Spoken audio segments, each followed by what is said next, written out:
बोलिए सीता राम नाम महाराज की जय।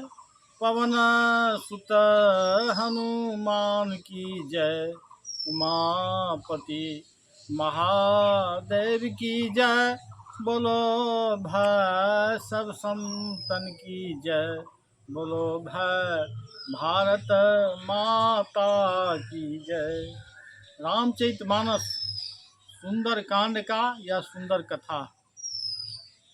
माता जानकी जी विरह में व्याकुल हैं। उस अवस्था में देख करके कपि करि हृदय विचार। दिन मुंद्रिका डारी तब जनु अशोक अंगार। दिन हरस उठ कर गए। माता जानकी जी को लगा कि अशोक वृक्ष ने मुझे आग दे दिया है। माता जानकी जी उठाती है। तब देखी मुंद्रिका मनोहर। तब मुंद्रिका मन को हरण करने वाला देखती है। राम नाम अंकित अति सुंदर। राम नाम उस पर लिखा हुआ अत्यंत सुंदर है। चकित चितय मुंदरी पहचानी।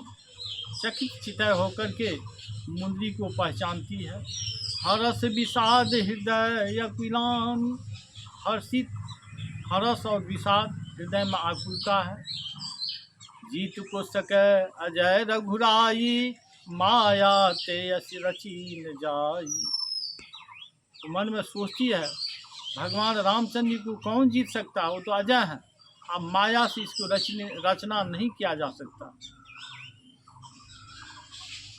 इस प्रकार इस मुंद्रिका क्या है, इसको संक्षेप में विनम्र भाव से मैं बताना चाहता हूँ।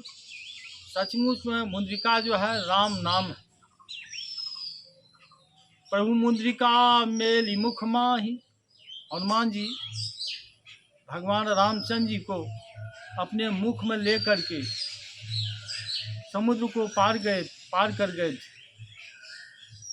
तो भगवान राम के नाम को लेकर के गए थे। हनुमान जी के पास में ऐसा शक्ति था तो राम नाम जब लेते थे तो कोई भी काम को कर लेते थे। राम नाम जहाँ पर निर्लिप्त होकर के सांसारिक जो सुख सुविधा है इससे अलग होकर के जब व्यक्ति लेते हैं तो उसका लाभ बहुत ही मिलता है।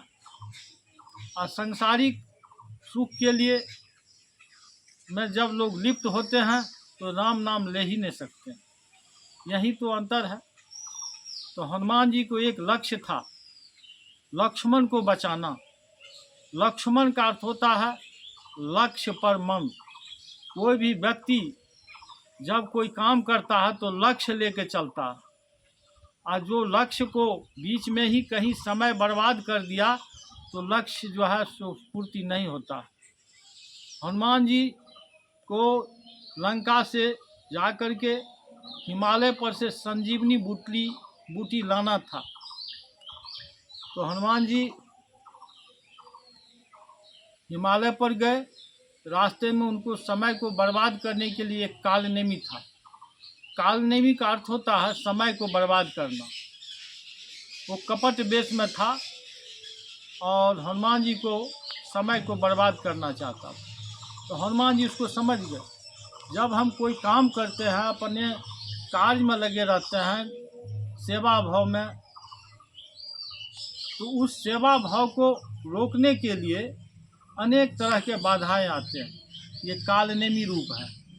इस कालनेमी को हनुमान जी समझ गए, उसको मार करके हिमालय पर गए। और हिमालय पर जब संजीवनी बूटी को नहीं पहचाने तो हिमालय ही उठा करके लंका में ले आए। तो हनुमान जी में वो शक्ति था कि राम नाम जब लेते थे कि समुद्र क्या तीनों लोक को पल में पार कर सकते हैं। जो परम विशुद्ध वैज्ञानिक कहा गया है रामचरितमानस में हनुमान जी को। दो ही पात्र हैं जिनको विशुद्ध वैज्ञानिक कहा गया है, एक वाल्मीकि जी या एक हनुमान जी।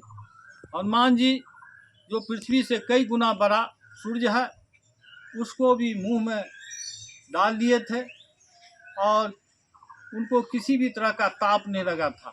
इसीलिए विशुद्ध वैज्ञानिक कहा गया।